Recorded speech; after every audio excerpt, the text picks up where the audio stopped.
একদম third class. আর কখনো ভুল করেও আর এই জায়গায় আমি কোনোদিনও আসবো না, এইসব জায়গায়। কেননা এখনই একটা যা আমরা আমাদের সামনে একটা সিন হয়ে গেল, সেটা আমরা দেখাচ্ছি না আর দেখাবোও না। সেই জন্য আমরা এখান থেকে তাড়াতাড়ি বাড়াই যাব। আমাদের পিছনে এই যে পিছন সাইডটা দেখা যাচ্ছে, পিছন সাইডটার মধ্যে পুরো হাল্লা চিল্লা হচ্ছে এখানেই। তো আমরা এখান থেকে যতদূর তাড়াতাড়ি করি চেষ্টা বাড়াই যাবো এখান থেকে।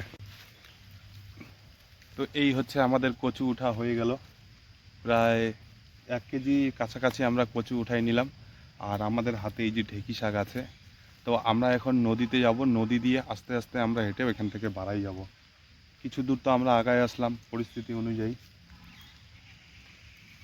ফাইনালি শিপ খোলার পরে আরেকটা নতুন ভিডিও নিয়ে চলে আসছি আজকে তোমাদের সঙ্গে শেয়ার করার জন্য। তো শিপ খোলার থেকে আসার পরে আমাদের প্রোগ্রাম ছিল আমরা কেদারনাথে যাব। তো কেদারনাথের বর্তমান যা পরিস্থিতি আপডেট আছে, সেই আপডেটে আমাদের কেদারনাথ যাওয়া হচ্ছে না। আর আমাদের টিকিটও কাটা ছিল যে আমরা 2-1 আমরা বাড়াই যাব, কিন্তু আপডেট অনুযায়ী আমাদের টিকিটটা ক্যান্সেল হয়ে গেল আর যেতে পারলাম না। তো সেই জন্যই আজকে মন খারাপ, আমরা চলে আসছি বৈকুণ্ঠপুর ফরেস্টের এখানে। তো আজকে এই ব্লগটা এখান থেকেই চালু হচ্ছে, আজকে এখানেই দিনভর থাকবো, দেখবো কোথায় কি করা যাচ্ছে। তো আসো ব্লগের সঙ্গে ভিডিওর সঙ্গে দেখতে থাকি। আমাদের স্বয়ং মহাকাল বাবা নন্দী মহারাজ আছে সামনে। আমরা নিজস্ব এলাকায় থাকি, এইটা আমাদের নিজস্ব এলাকা, কিন্তু এই নিজস্ব এলাকাও আমাদের রিস্ক হয়ে থাকে। কেন কি এখানে পুলিশের মানে খুব অসুবিধা, পুলিশ সবসময় এইখানে আছে। আর এইখানকার লোকজন যে আছে তারা পুলিশকে খবর দিয়েও নিয়ে আসায়। এইখানে এই জঙ্গলের মধ্যে ও ঢেকিয়া শাক ওঠাও, বেশি করে ওঠাও। চলো আমরাও কিছু সহযোগিতা করি। তো বর্তমান এই পরিস্থিতি, এই জঙ্গলের ভিতরে আছি আমরা, আরো ভিতরে যাওয়ার প্রোগ্রামে আছি।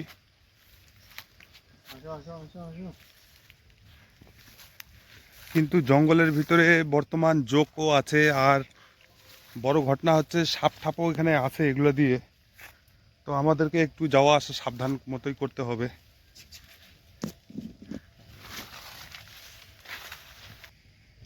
কিন্তু এই ঢেঁকি শাকটা খাইতে খুব ভালো লাগে। আমাদের রাজবংশী মানুষ আরও হয়তো 2-1 ধরনের জাতি এই সবজিটা খায় জঙ্গলের। খুব টেস্টি শাক এটা। এটা বাজারে বিক্রি হয়, এত বড় মোটা হবে।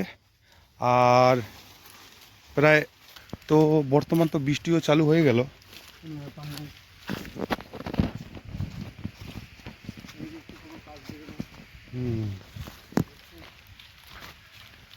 সামনে নদী, তো আমরা নদীতেও যাব।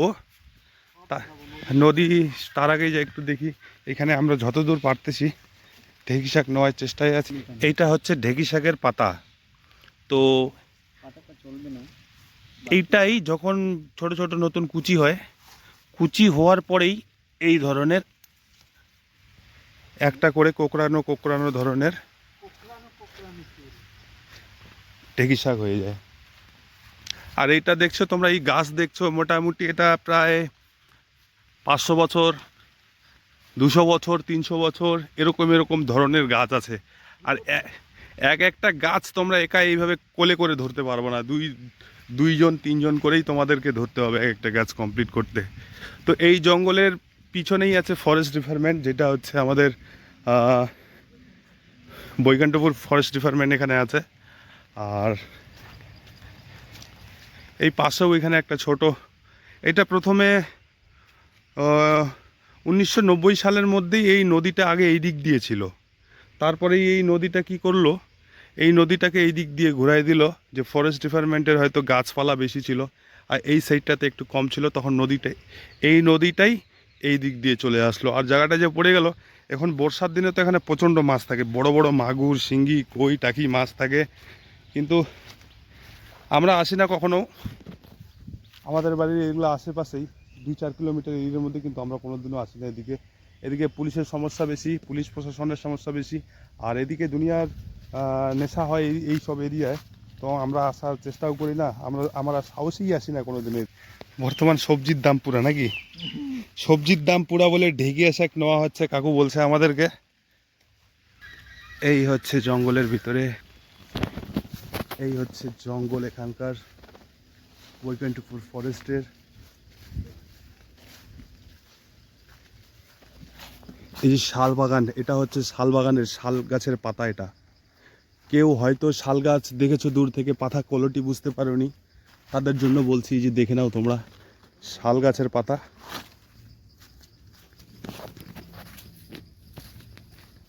বোরা খাওয়ার গন্ধ পাতা। এখানে অনেক বাগান আছে, এখানে অনেক আছে, কিন্তু দেখি আমরা যদি ইচ্ছা হয় নেব, নাহলে নেব না। দেখাও তো একটু প্রকাশকা। কচু গাছ আমাদের কিছু ছোট ছোট হালকা ধরনের কচু শাক আছে, কিন্তু এইখানে যা কচু শাকটা না, খুব সুন্দর সুন্দর। এটা কচু শাক, পুরা কচু শাক দিয়ে ভর্তি বাগান। কচুর লতিও আছে। ওয়াও, ওই যে কচুর লতিও আছে। আমরা যখন গাজলডোবা এরিয়ায় যাই, গাজলডোবা এরিয়া থেকে তাজা তাজা একদম কচু শাক পাওয়া যায়, কিন্তু খুব তাজা তাজা কচুর লতি এগুলো আমরা গাজলডোবায় গেলে কিনে নিতে হয়, কেননা ওখানে চাষ করে ওখানকার মানুষ। তো ওইখানকার কচুটা হচ্ছে আঙ্গুলের মতো মোটা মোটা, আর খুব সুন্দর, খেতেও লাগে টেস্টি। তো সেই আজকে কচুটাই আমরা এখানেই লোকালভাবে একদম নিচ্ছি। বর্তমান হালকা হালকা পুরা বৃষ্টি শুরু হয়ে আছে, পুরা চারদিকেই বৃষ্টি হচ্ছে। তোমরা বুঝতে পারছো কিনা জানি না, কিন্তু এখানকার পরিস্থিতি একদম বাজে, একদম থার্ড ক্লাস। আর কখনো ভুল করেও আর এই জায়গায় আমি কোনোদিনও আসবো না, এইসব জায়গায়। কেননা এখনই একটা যা আমরা আমাদের সামনে একটা সিন হয়ে গেল, সেটা আমরা দেখাচ্ছি না আর দেখাবোও না। সেই জন্য আমরা এখান থেকে তাড়াতাড়ি বাড়াই যাব। আমাদের পিছনে এই যে পিছন সাইডটা দেখা যাচ্ছে, পিছন সাইডটার মধ্যে পুরো হাল্লা চিল্লা হচ্ছে এখানেই। তো আমরা এখান থেকে যতদূর তাড়াতাড়ি করি চেষ্টা বাড়াই যাবো এখান থেকে। ফোকাস খা, চলো এটা থেকে বাড়াই যাই। আমার পিছনে ওরা,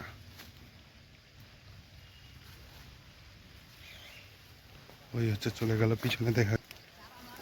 তো এখানকার পরিস্থিতি বিশেষ ভালো না, আমার শরীরের ভিতরটা কাঁপতে ধরলো।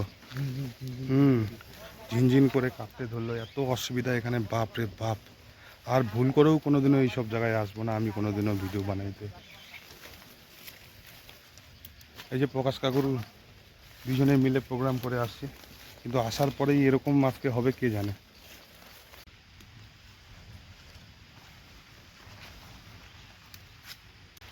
তো ফুল বৃষ্টি চালু হয়ে আছে, পুরো বৃষ্টি পড়ছে, ঝিমঝিম ঝিমঝিম ঝিমঝিম ঝিমঝিম ধরনের বৃষ্টি পড়ছে। আর বর্তমানকার যা পরিস্থিতি এখানে দেখা গেল, কি বলবো আর। আর এই পরিস্থিতিতে আর কোনোদিনও ঢুকবো না। এই পিছনেই কিছুক্ষণ আগে দেখা গেল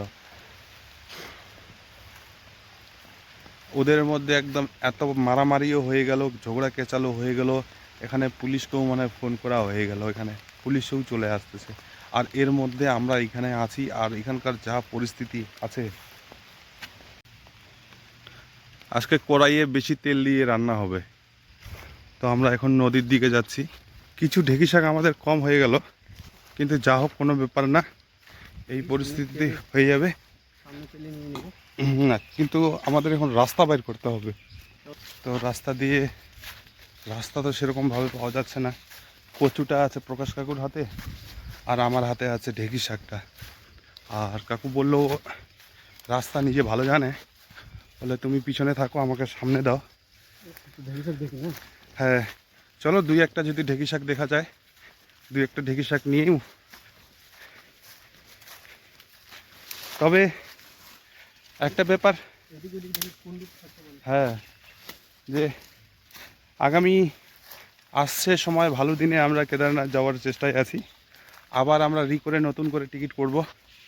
গত 15 দিনের মধ্যেই আমরা চেষ্টায় থাকবো কেদারনাথে যাওয়ার জন্য। তো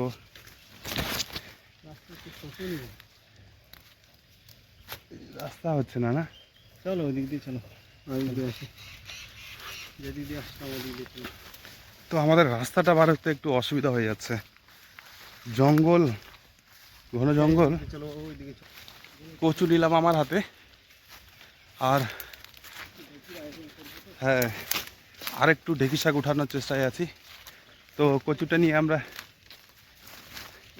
আবার এই যে আমরা বাগানে চলে আসছি, বাগান থেকে উঠাচ্ছে। হ্যাঁ, তবে আমরা খুব আতঙ্কে আছি, ভয় পেয়ে গেলাম। এখানে 2টা ছেলে 3টা ছেলে মারামারি হয়ে গেল, ভীষণভাবে ভয় পেয়ে আছি আমরা। ধুক ধুক ধুক ধুক ধুক ধুক করছে। বুকের ভিতরটা দেখো একটু।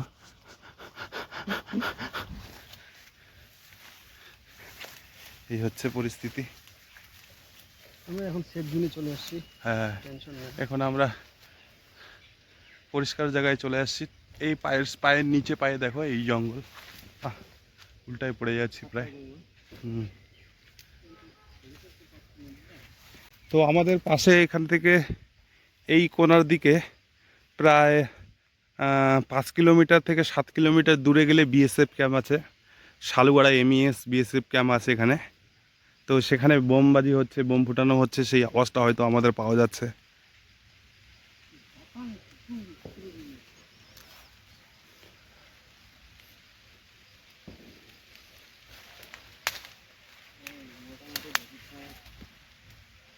তো আমাদের ঢেঁকি শাক শেষ হয়ে গেল নেওয়া। এখন আমরা বাড়ায় চলছি, বাড়ায় যাবো এখান থেকে, আর বেশি সময় নিব না। কিন্তু বারবার করে রাস্তাটা আমাদের হারায় যাচ্ছে। হয়েছে হয়েছে।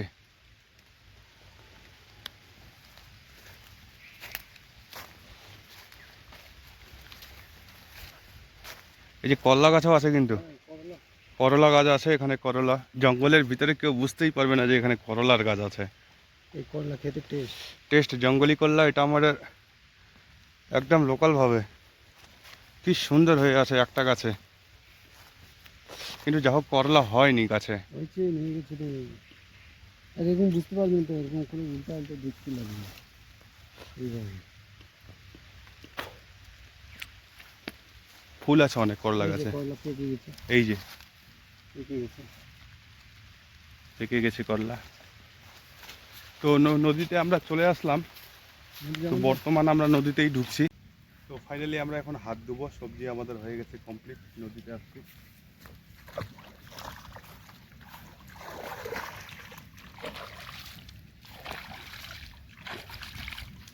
তো এই নদীতে বেশি সময় জল থাকে না।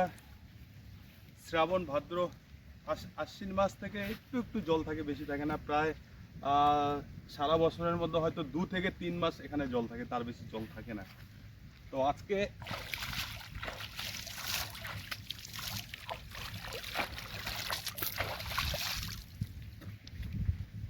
তো আমাদের ভিডিও এখানেই শেষ হচ্ছে। তো দেখা যাক। প্রথমেই তোমাদেরকে বলছি, আগামী 15 দিনের মধ্যে আমাদের কেদারনাথ যাওয়ার প্রোগ্রাম আছে। আমরা কেদারনাথে যাওয়ার চেষ্টায় আছি। সময় ছিল কেদারনাথে যাওয়ার, কিন্তু আমাদের টিকিটটা ক্যান্সেল হয়ে গেছে। তো আমরা আবার আগামী দিন আসছে দিনে আমরা কেদারনাথ যাওয়ার চেষ্টায় থাকবো, গত 15 দিনের মধ্যেই। যদি আমাদের ওখান থেকে আপডেট ঠিক আসে তবেই আমরা কেদারনাথ যাব। তো জয় শ্রী কেদার বলে আজকের ভিডিও এখানেই শেষ করছি। শেখ চলো বুঝিয়ে গেল।